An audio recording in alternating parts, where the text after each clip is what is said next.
Wonderful. Hare Krishna, everyone. Welcome back again. So, like I told you earlier, that we have been discussing about chapter 10.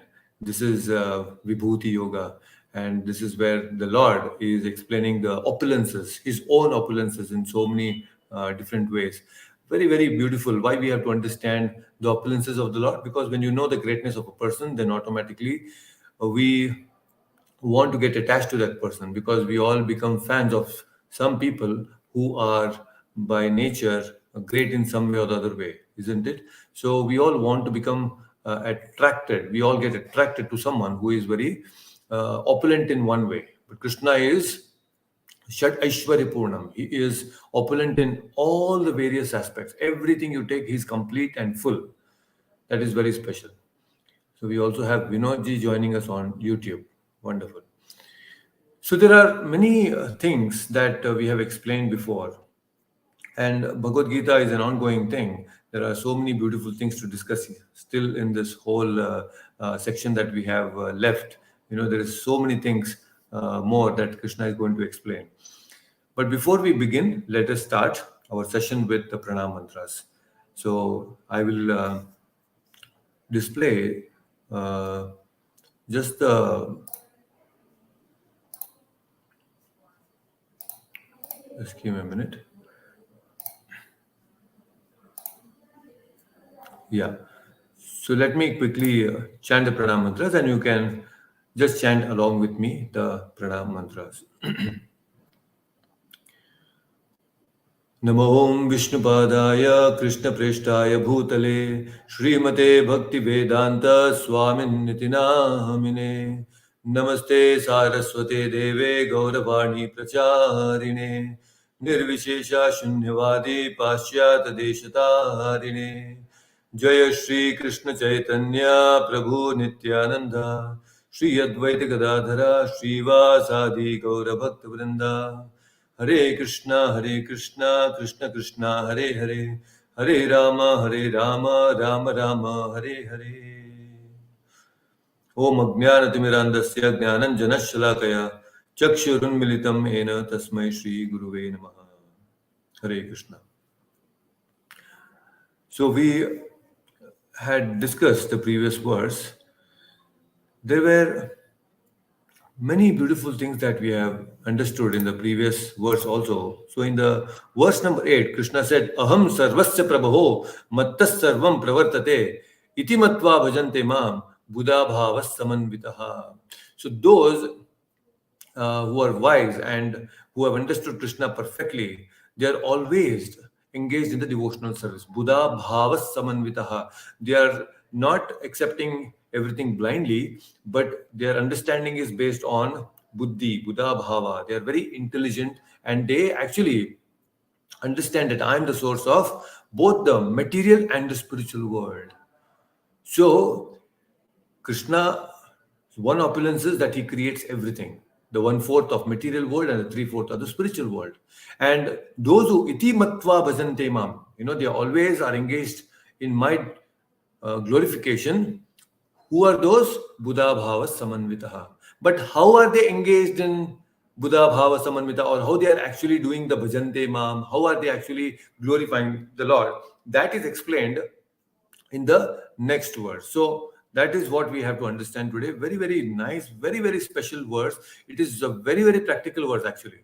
And I think if this just one verse, if we can implement in our life, I think this itself will take us to the next level. This itself will take us to the next level of devotion. Very, very special. So we have also have Dave joining us on YouTube, and we also have Dishna joining us on YouTube. Wonderful. Thanks for joining. So Hina Mataji, you can unmute yourself and let's chant the pranam mantra for today. Very, very special pranam mantra. We will try to understand this pranam mantra because there are some very important things that we have to discuss. Sorry, I mean to say this specific words. Let's dedicate this session to His Divine Grace, A.C. Bhaktivedanta Swami Prabhupada, the founder Acharya of ISKCON. I am my beloved spiritual master.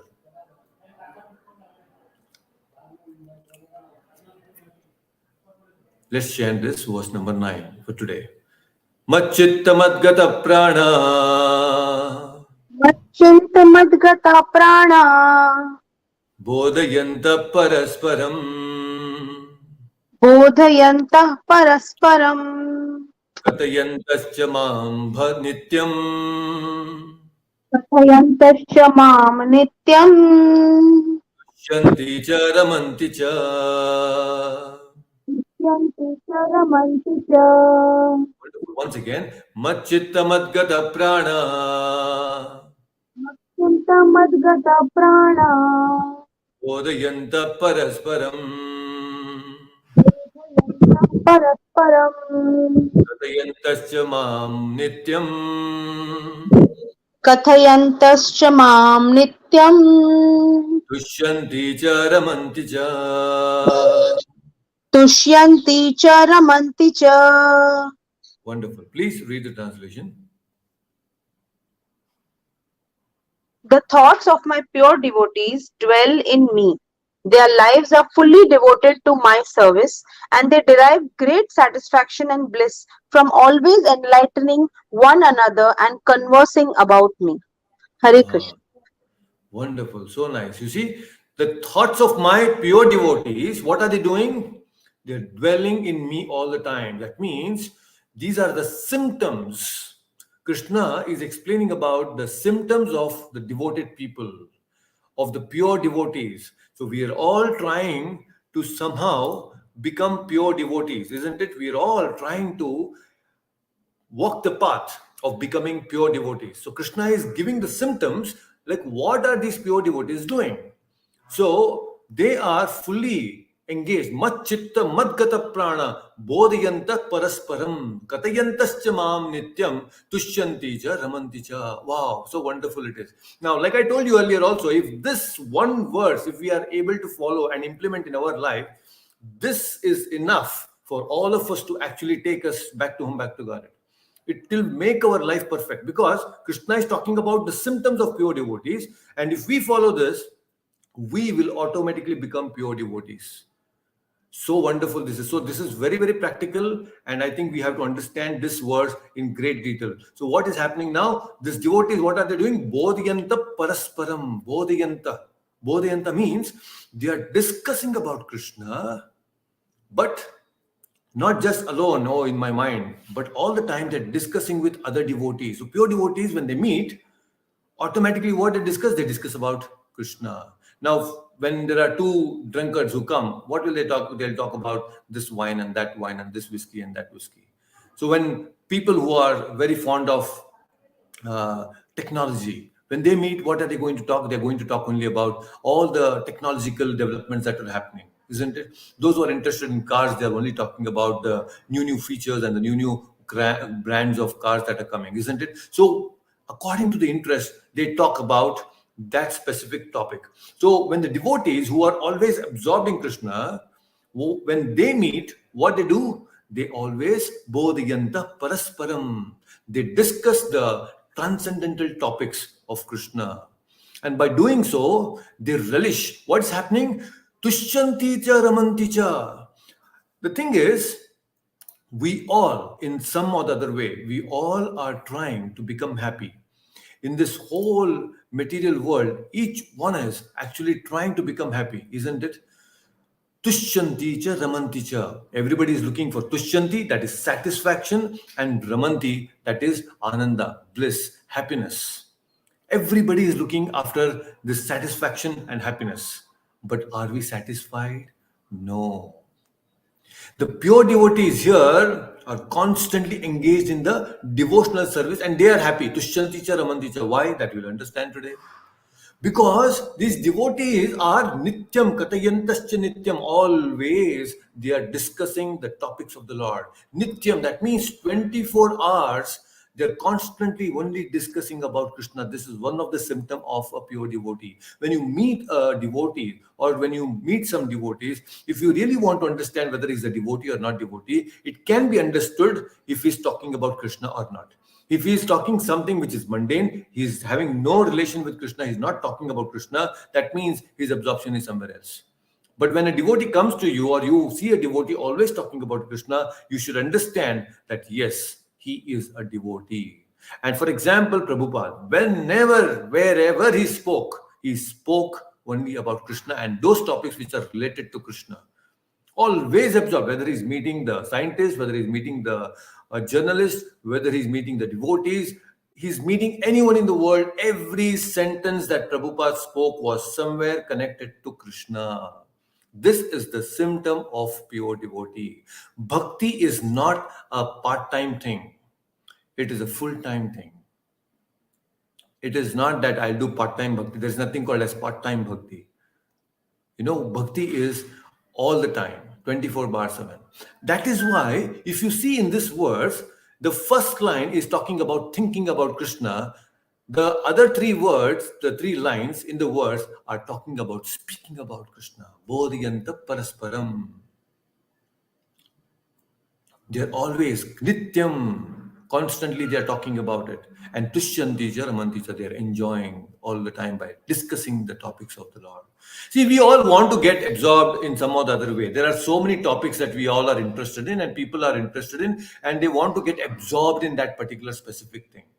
It's very clear. In India, if you see, people are getting absorbed in cricket because cricket is a happening thing here. It's like becoming a part of our culture, Sanatan culture, although it is not. But people think that cricket means it's a part of culture. And then similarly, there are other countries who don't really care about cricket, but they care about football. Like recently, there was a World Cup, and everybody was so involved and mesmerized with the World Cup, and everyone was talking about the great footballer Lionel Messi. Everyone was talking about the different activities he does, the kinds of cars he has, the kind of bungalows that he has, his family, his children. They all are talking about one specific person. Why? Because they are attached to that person. They have a specific interest in football. So everyone continuously they were talking about this one person, single footballer, all the time. There were so many people talking various things, what he does, where he goes, all different things about him. What are they doing? Bodhayanta Parasparam in Twitters, in social media, everywhere it was bombarded. They're all discussing about him, isn't it? And what happens is when you are actually thinking about something, then you will also speak about it. When you speak about it, your absorption increases. So, thinking leads to speaking, speaking leads to absorption. People are getting absorbed in something, and some people. But the question is, are these talk of the town, that so-called talk of the town, remain all the time? There are movie stars, there are sports stars, and people get absorbed. But is that absorption there all the time? It is not there. Why? Because over a period of time, they will no more be stars. They'll come back and they'll lead their normal lives. And people will get absorbed in somebody else, and they try to look for that tushyanti ramanti in something else. It is Lionel Messi today. After some years, it will be somebody else. Sachin Tendulkar was one time, a person where everybody wanted to get absorbed. Today, it's not somebody else. Tushyanti ramanticha. People keep changing, but we are looking for satisfaction that stays. But we are not finding that one person who can give us happiness, tushyanticha ramanticha, all the time. It's not happening to us. We are really not able to find that one person. That's becoming so difficult for all of us. So who is that person now? That's the question. That's a very, very important question that we are supposed to ask. It's very simple for devotees to understand. Who is that person? The only absolute person, the true person, is Krishna, because he is going to stay all the time. He's Nityam. Why it is called Nityam? See, devotees are able to do Nitya Bodhayanta Parasparam. Nitya means 24 bar 7 and all the time, because Krishna is Nityam. But whereas other personalities, they are not absolute. They are not Nityam. So we are looking for Nitya Tushyanti Ramanti, satisfaction and happiness. But unfortunately, we are looking in some temporary people and things. Then how can we actually be happy? It's not going to happen. So just see, this is a very trick that Maya uses. If we understand that we have to divert our attention from this material objects to that which is spiritual and absolute, that is Krishna, then that natural tendency to be engaged nityam in for satisfaction and tushyanti and ramanti, that is fulfilled only by Krishna. So important. That's why great personalities, they don't talk about mundane, nonsensical political things or any other things in this world. They only talk about Krishna. They know that Krishna is the Supreme Lord and is Nitya. What to speak of, all these normal people? Ved Vyasa, who is actually the compiler of the Vedas, he has given us all the Itihasas, the Puranas, the Mahabharata. After compiling all of these, he was not satisfied. Even Vedvyasa was not satisfied after compiling so much of knowledge. And Narad Muni comes and tells you're not satisfied. You don't have that experience of Tushyanti and Ramanti, even after writing so much of Vedas and Itihasas and Puranas, because you have not glorified the Lord. And that is when Ved Vyasa, he compiles Srimad Bhagavatam on the orders of Narada, exclusive scripture only for the glorification of the Lord. Then he becomes happy. See, glorifying the Lord can make us happy. This is an example set by Ved Vyas himself. So please don't think that you will become happy by talking about anything in this world other than Krishna. Political things, or it can be sports, it can be movies, it can be anything in the world. You might get some temporary happiness, that tuchya happiness, which is very temporary. But that is not what you are looking for, and we are not looking for those things, isn't it? So that is why we cannot afford to waste time in all these temporary things, because human life is very short and we have to make the most of it. So we need to really take these things very seriously. We have to be very, very serious about our spiritual life. So since we have this very short phase of life, human form of life, we should quickly take advantage of this, following the instructions of the Bhagavad Gita. Because Kali Yuga is bombarding us with so many problems. Lot of problems. There are a lot of problems which makes us very difficult to experience that true happiness, isn't it? When we are surrounded with so many problems, especially in Kali Yuga, it makes us so difficult to have an experience of Tushyanti and Ramanti. Because Srimad Bhagavatam also very nicely, Shukadeva Goswami is saying, Kaler dosha nide rajan asti hi eko mahan guna kirtanat eva krishnasya mukta sangam param vrajet. What is Shukadeva Goswami saying? Kaler dosha nide rajan. O Rajan, Prahlada, Parikshita, this is an ocean of miseries. Nidhe means ocean. Kaler dosha nide rajan. It's a nidhi of dosha. But astihi eko mahan guna. But there is one very good quality in Kali Yuga. What is that? Kirtana eva krishnasya. Kirtana means what? Kirtana comes from the root word kirti. Kirti means what? Glorification. Of whom? Kirtanat eva krishnasya. When you glorify the Lord, then what is happening? Mukta sangam param vrajet. You and we all will become free from all the miseries. See, by glorifying, kirtana means glorifying the Lord. What are we doing now? Right now, we are actually glorifying the Lord. When we understand this very base of Krishna consciousness, that devotees means we have to discuss about Krishna. And we are discussing about Krishna since last 2 years and 2.5 years, and it will continue for another couple of years, I guess, because there is so much to discuss, you see. So this is what is happening. When we discuss about Krishna, what is happening within our heart? That is also said in the Bhagavatam. Shrinvatam swa katak Krishna punya shravana kirtanat hridyantasto yabadrani vidunoti surat satam. What is happening when we hear about Krishna? Shrinvatam swa katak Krishna. When we hear about Krishna, what is happening? Hridyantasto yabadrani. All the abadras within our heart is taken out.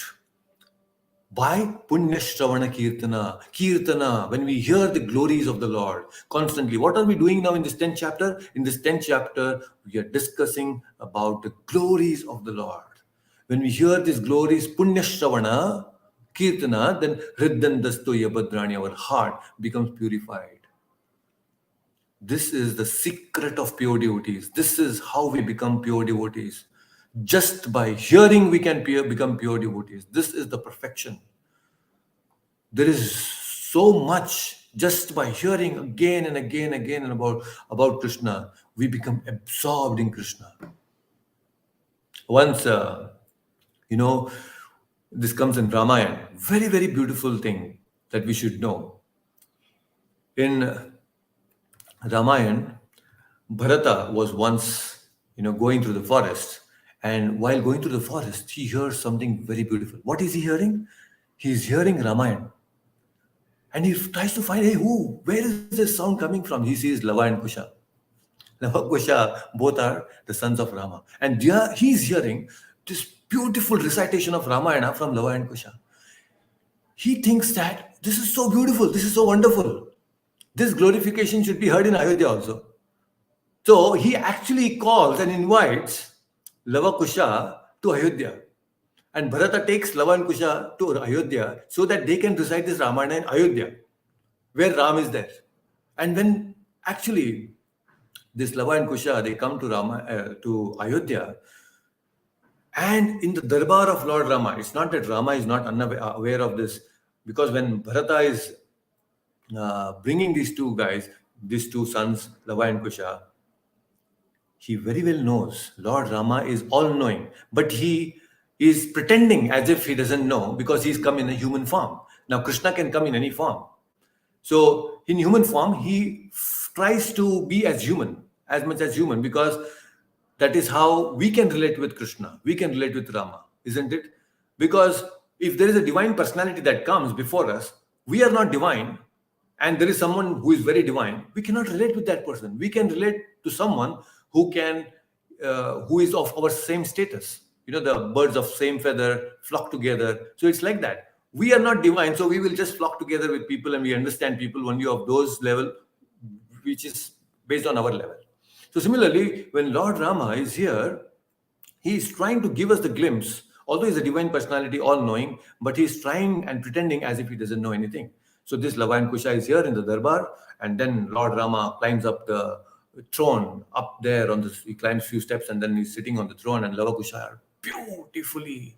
They started reciting this Ramayana. Everybody is absorbed so much that there is no one moving. There are so many people who were not even blinking their eyes because they were continuously so absorbed in listening Ramayana. And Lord Rama is there sitting, and Lava and Kusha, they are absorbed in talking and singing the glories of the Lord, so much absorbed that they are not even aware that Lord Rama, of whom they are actually glorifying, is right before them. They are not even noticing. And Lord Rama understands and sees this, oh my God, I'm right here, and they are not even noticing me. See, they're so absorbed. Why? Because the words of the Lord and the Lord himself are absolute. It doesn't mean that you have to experience Lord only by seeing him or touching him or talking to him directly. Just by speaking about him, you are experiencing Lord in those words, because Lord can take any form. He can take the form of sound. He can take form of water. Rasoham apsu kaunteya. We have also understood that in the Krishna, in the Bhagavad Gita, isn't it? He can take a form of a water also. He can take form of fire. He can take any form. He can come out of the stamba like Narsimha, right? So Lord can come in any form, and Lava and Kusha, when they are glorifying the Lord, they are experiencing Lord in the words, in the beautiful words. And Lord Rama is so stunned.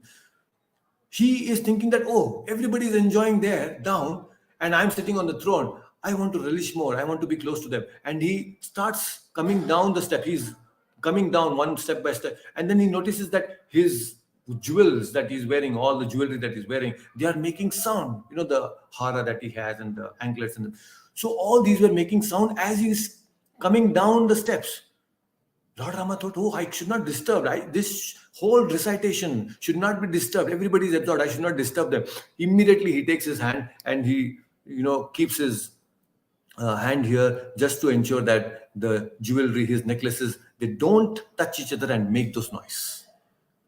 And slowly he's getting down, coming closer to where this recitation is happening on the floor. And then he's sitting to one person, and at one instance where it was so wonderful listening to Hanuman pastime, and there is one devotee one of the praja there, he is so excited listening to this particular pastime. He actually takes his hand and then keeps on Lord Rama and pats Lord Rama on his back. Can you imagine? He's patting on the back of Lord Rama. He's so absorbed, he's not even seeing that Lord Rama is next to him. The king is there next to him. And Lord Rama also is so absorbed that he pats him back and then says, okay, you enjoy, I also enjoy. They were so absorbed. Now, the point here is Lord is there where the glorification happens. Wherever the glorification of the Lord is happening, the Lord is present there. That's why the Lord says and declares to Narada, he says, Naham tishtami vaikunte yoginam hridayeshu va tatra tishtami Narada yatra gayanti mad bhaktaha. So beautifully, he's saying that Naham tishtami vaikunte. I'm not in Vaikunta, O Narada. My presence is not in Vaikunta, nor my presence is in the hearts of a yogi. Yoginam hridayeshuva. I'm not in the heart of the yogis also. Where am I? Tatra tishtami Narada. I'm there in the hearts of those devotees. Yatra gayanti mad bhaktaha. I'm in the hearts of those devotees who are glorifying me all the time. That is very, very special. This is the worship of the Lord by speaking and listening. You don't have to worship the Lord by agarbatti or diyas or anything like that. In Kali Yuga, you can worship the Lord by speaking about Him, by listening and hearing the glories of the Lord. This itself is a puja. You can worship the Lord by speaking, by your tongue. You can worship the Lord by hearing, by listening to His glories. This is actually how the Lord is present wherever the glorifications is happening. In fact, Chaitanya Mahaprabhu also says, and Chaitanya Charitamrita says, that wherever the chanting of the holy names is taking place, accompanied by Mridanga and Kartal, Chaitanya Mahaprabhu immediately appears there to that place. Chaitanya Mahaprabhu appears in that place where there is chanting and accompanied by Mridanga and Kartal. So wherever there is Kirtan, if you are doing Kirtan at home, Chaitanya Mahaprabhu personally comes and he visits your house. This is how special it is in Chaitanya, because that is the mission of Chaitanya Mahaprabhu. Chaitanya Mahaprabhu came to actually spread this Sankirtana movement. Sankirtana movement means you sing the glories of the Lord and then discuss the pastimes of the Lord. This is what Chaitanya Mahaprabhu comes for. And when somebody is actually doing that, he immediately is so pleased, he comes to their house. You do Kirtan at home, Chaitanya Mahaprabhu appears there. That is so beautiful, isn't it? So, another very important aspect in this particular verse is when the devotees meet, the symptom is they don't talk or they don't gossip. So, when we meet, we have to develop this practice of not getting involved in prajalpa, rather we should get engaged in sanjalpa. Prajalpa means gossip. Sanjalpa means talking about the glories of the Lord. This is how special it is. So when we meet people, when we meet family members, when we talk about people, we should not gossip. We should never talk about anything else other than Krishna. We should be engaged in sanjalpa, not prajalpa. Because thinking about Krishna is not some memory exercise that you have something in your mind and okay, I will practice, I'll do some exercise and I'll be able to think about Krishna all the time. No, it's not like that. Thinking about Krishna means it is natural. When you have that natural love for Krishna, you will naturally think about Krishna. It is not by some exercise that you will be able to think of Krishna. It's not possible like that. It is not possible for anything. If you want to get absorbed, you have to have the natural inclinations. So devotees, they take delight in talking about Krishna because he's eternal, he's Nitya, and everybody who is discussing about Krishna, they are getting that constant tushyanti charamanti. Very, very special. That's why, and when we devotees, they don't speak because they want to show off their eloquence or their grammatical expertise, or they want to show off how good the speaker he is or she is. No, devotees don't speak about Krishna for all these things that they want to project themselves and be in limelight. They speak about Krishna because they want to express their love for Krishna. That's a natural expression of love that they have for Krishna. So That's why they take delight in talking about Krishna. So, this is how we should understand that devotees means there are different stages. Devotees means there is a stage of sadhana, then there is a stage of sadhya. Sadhana means that's a stage of a practicing stage, and then there is sadhya, that is perfection stage. So, both in sadhana stage and in perfection stage, we are actually supposed to glorify the Lord all the time. Very, very important.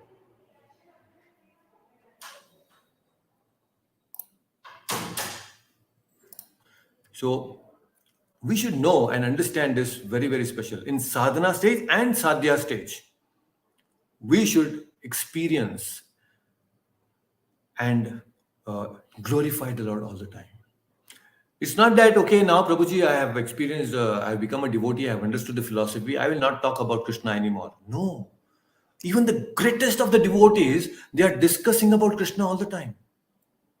You see, Shukdev Goswami, such a great personality, he knows everything about philosophy. Vedvyasa, Narada, everyone, highest level of devotion, they are Mahajanas. But still, when Parikshit Maharaj wanted to hear about the glories of the Lord at the banks of Ganga, everyone assembled. Why? Because they wanted to hear the glories of the Lord. And so much joy they were getting by hearing all this. And Sutta Goswami was in that assembly where Shukadev Goswami was speaking. And then that Sutta Goswami, who has heard everything directly from Shukadev Goswami, goes to Naimisharanya, and there is another set of 60,000 or more devotees who is headed by Shaunaka Rishi. They also want to hear about the Lord. And they ask Sutta Goswami, please explain everything that you have heard. And they go on in Naimisharanya. There is discussion constantly happening. Can you imagine? They constantly are discussing about the different pastimes of the Lord. And that is how Srimad Bhagavatam we have today. Why? Because it was all recorded in Naimisharanya by the great sages. Because it was all recorded, we all have Srimad Bhagavatam today, isn't it? So you see how beautiful this whole thing is. So whether you are a sadhaka or you are a sadhya, whether you are in a stage of practicing stage or you are in a perfectional stage, always glorify the Lord and you will enjoy all the time. So that is how our bhakti actually happens at three levels: at an emotional level, at the level of words, speech, and at the level of actions. So pure devotees means we have to involve our emotions. Our devotional attitude is expressed by the emotions that we have for the Lord. And when we have the strong emotions for the Lord, what do? We actually speak about the Lord. We want to discuss about the Lord. The devotees discuss, like we are doing right now, we are discussing about the Lord. And then our emotions are involved, our words are involved. And devotees also mean we use our body in the service of the Lord. So by our actions also, we are totally engaged in the service of the Lord. So emotions are involved, our words are involved, our actions are involved in the service. So three levels of bhakti, and pure devotees are involved in all these three levels of bhakti. Now, when we are involved in all these types of bhaktis, doesn't mean that, okay, now, Prabhuji, I'm involved in all these kind of things. I have to fully surrender and dedicate. I will leave everything else. I will not do my prescribed duty. I will only do bhakti. No, it's not like that. We have to do our prescribed duty. How? The best example is Mother Yashoda. We have heard the Damodar Leela. And in the Damodar Leela, what is Mother Yashoda doing? When she's churning the butter, what is she doing? When she's churning the butter, she is singing the glories of the Lord. So she's thinking about Krishna, she's singing about Krishna, and she's churning the butter for whom? For Krishna. You see? So Kaya, Manasa, Vacha, all three levels of bhakti was expressed. That devotion was expressed by Mother Yashoda. So Mother Yashoda is setting a great example for all of us. Even the gopis. Bodhayantasya parasparam. Whenever they met each other, they will only talk about Krishna. Only talk about Krishna. That is the love that they had, isn't it? So, because the discussions of Krishna is beyond the three levels, Sattva Guna, Rajoguna, and Tamoguna, and when you discuss these topics, what is happening? You or we all, we will become free from these three modes. because it is above the three modes and you are discussing about that topic which is transcendental. So what is happening to you and our consciousness? Our consciousness is slowly rising above the three modes. We are also becoming transcendental. That is how it is.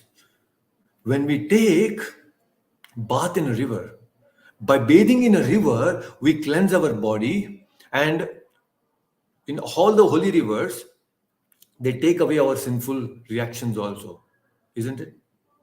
But when you bathe in the river of the beautiful glorifications of the Lord, then what is happening? The inclinations and the desires for material enjoyments and sinful tendencies, everything is washed away. Even the desires for material things is washed away. So, what to speak of committing sinful actions, even the inclinations and the desires, the tendencies itself is getting destroyed when we discuss the glories of the Lord.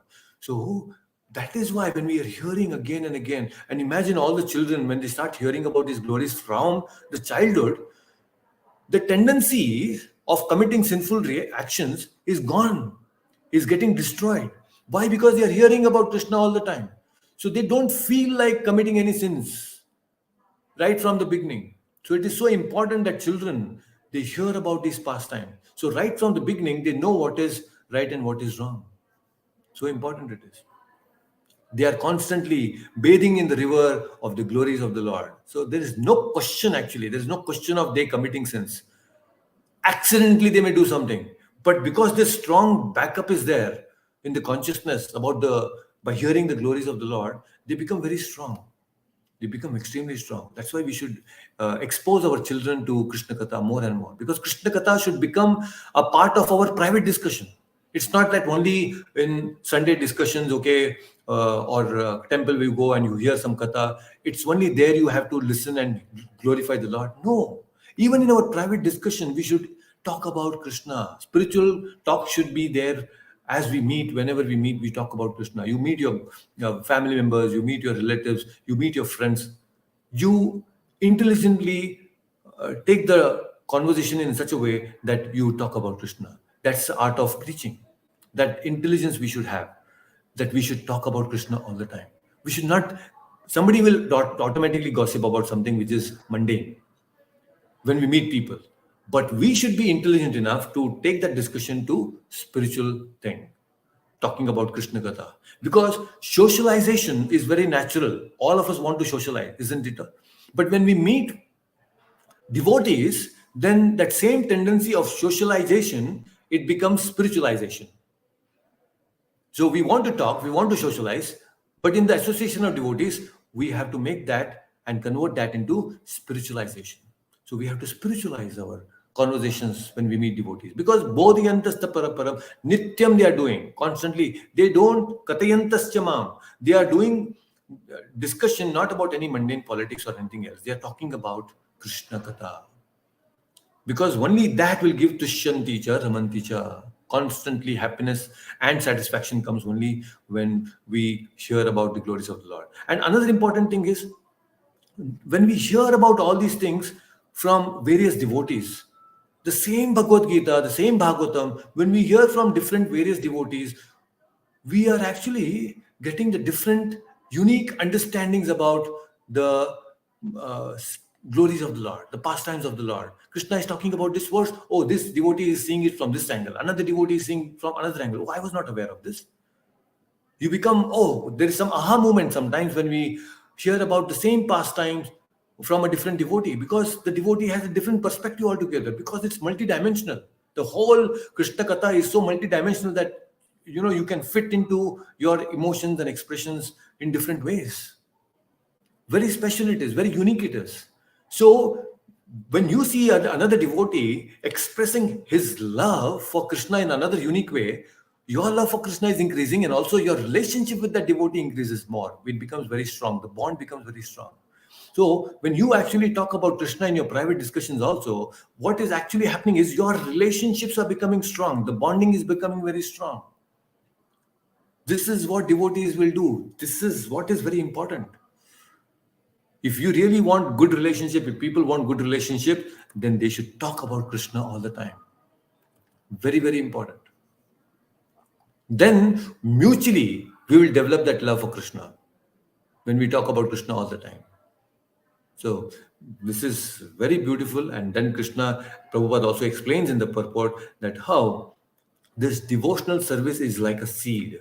It's like a bija. Chaitanya Mahaprabhu has freely distributed these bijas, these seeds, devotional seeds, all over to all the people, and he's still distributing. Chaitanya Mahaprabhu has given this mission, and Srila Prabhupada has taken this mission across the world. And Srila Prabhupada has taken these seeds and he's sowing these devotional seeds in the hearts of so many people. It is only Prabhupada who has taken so much of pain to somehow sow these seeds into the hearts of the people. Now, if this seed has to fructify, it has to sprout, then we have to have the constant hearing of the glories of the Lord. Because when you water the seed, it will fructify, isn't it? So it will sprout. So similarly, if you want this bhakti lata beej to sprout, then it can happen when you water continuously. Take care of this seed properly by hearing about Bhagavad Gita, Bhagavatam continuously. This bhakti lata beej will sprout and it will grow to such an extent that it will pierce this universe, the three modes, finally enter into the Brahman, and you keep pouring, hearing about the beautiful pastimes, it will enter into the spiritual world, Golok Vrindavan. This creeper will grow to the extent, this Bhakti Lata will enter the Golok Vrindavan. And there, when it goes, it will start giving flowers and fruits. Very, very special. And our process of hearing and listening, chanting is very simple. Chant Hare Krishna, Krishna Krishna, Hare Hare, Hare Rama, Rama Rama, Hare Hare. This is what Chaitanya Mahaprabhu and Prabhupada has given to us. There is so much to discuss. In Bhagavad Gita, we are discussing about the technical aspects of devotion. But this is not the end. We want more, and that will come in Srimad Bhagavatam. What is Srimad Bhagavatam? Srimad Bhagavatam Puranam Amalam Yad Vaishnavanam Priyam. Srimad Bhagavatam is Amala Purana, and this is very dear to the Vaishnavas because it is full of glories of the Lord. So after this Bhagavad Gita study, we will enter into the study of the Srimad Bhagavatam. Now you'll be thinking, Prabhuji, this itself is not ending. Now you want Srimad Bhagavatam. 700 verses we are not able to complete, and it's already 2.5 years. And Srimad Bhagavatam, that is 18,000 verses, Prabhuji. How it will take a lifetime. Prabhu, I think you're not going to give us any spare moment, or you're not going to spare us for this life. You're gone now. So full lifetime you are now tied up. You have this bond now. You cannot give this bond. So it's going to be there all the time. So unless, because this is how it is going to be continuous. Nitya means what? 24/7 we are supposed to do, but at least on Sundays we are meeting. So this Sunday thing should become effective and should effectively continue for the rest of our life. That should be our prayer. As prayer that Lord gives us this ability to conduct and have these sessions week after week, and probably more also if needed. So this is how we have to pray to the Lord, so that if we do just this, this hearing and listening about Krishna, this is a symptom of pure devotees. So when you know now this is a symptom of pure devotees, just don't talk anything. In your practical life, if you want to apply this, only thing is very simple. Don't gossip. Only do Krishna Katha. Very, very specific. Then it becomes very relishing. Oh, it becomes so wonderful because so much is there to discuss. So much is there. There is Ramayana, Mahabharata, Purana. There are so many different things to discuss. There is no end to this. So just enjoy hearing and listening, isn't it? So very, very special words, and I think we should say actually thanks to Krishna that he has given all these things to us, explaining about the symptoms so that we know about all this very clearly. So I just wanted to discuss this today. If you have any questions, please feel free to ask. Any questions, please? Prabhuji, no Yes. questions, but since you mentioned about Srimad Bhagavatam, so Hmm. as you said, we will never be able to probably, learn. So what I was thinking is, this time there is Adhik Maas. 3 years back, I remember Aradhana Mataji had conducted a Yeah. special 18-day Correct. program of Yes. Bhagavatam during Adhik Maas.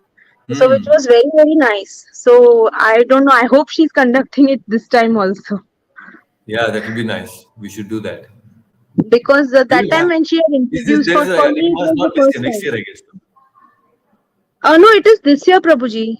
This year only. Okay. It Okay. comes every 3 years, no, to 3 years. correct Correct. the Correct. So solar this year and we have. moon lunar. Yeah, it Correct. was Correct. in 2019, 3.5 years or something. It comes something like that. Wonderful. So yes, we can do this time. We can have this. We will have a very beautiful Bhagavad Gita then.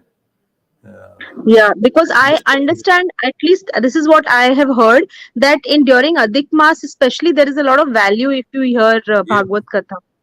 Yes. Adhik Maas में अधिक पुण्य. So everything is adhik there, so it becomes very special, so you get a lot of benefits. I think it's a very great idea that you shared, so we should have this 1 month crash course on Bhagavatam. So Yeah. although Yeah. it is nothing like that, but yes, we can definitely do this so that we get a glimpse of what is Bhagavatam. It Yes. is very Yes. special. So I think we can do that. So this Adhik Yeah. Mas, we will have some mutually convenient time, Correct. either very early in the morning or we can have it sometime in the late evenings, so that it Yes. doesn't disturb our regular thing. But we can have it on a daily basis. Yes, Prabhuji. That will So be I think really the great whole month because it will be very very yeah, nice, very special. yeah, yes, yes. So good, Thank you you, gave, Prabhuji. gave me this idea now. So we can have this Adhik Mas, we'll have Adhik Bhagavatam and Adhik Punya. And by doing all these things, Adhik Tushyanti and Adhik Ramanti also. Yes, So there is so much of satisfaction and happiness that will come by doing this. Oh, this is so amazing actually. We can, just by thinking about it, it is so wonderful. So we should have it. I think we can have it this time. okay, thank you, Prabhuji. Hare Krishna. Yes. Hare Krishna. So but only thing is, I am not really sure if we'll be able to complete the 12 cantos. Uh, but we will try, because you cannot just run through it, because every verse is so important. But we'll still try to get an overview. We'll try to do that. It's a little difficult for me to go fast, but I think I'll try my best to push a little fast and then finish all the 12 cantos in that Adhik Masa. I think we can do that. So even if we take 2 days per canto, so 2 or 3 days, 2.5 days, I think then it will be possible for us to complete all the 12 cantos. So yes, that's a good idea. We'll do that. Yeah, thank you, Prabhuji. Wonderful. Very nice. So, all right then. So please take care, and we will again meet next Sunday. If you have any questions, you can always feel free to post them in the WhatsApp group. So please take care. We'll meet again. Hare Krishna. Hare Krishna, Prabhuji. Hare Krishna. Hare Krishna.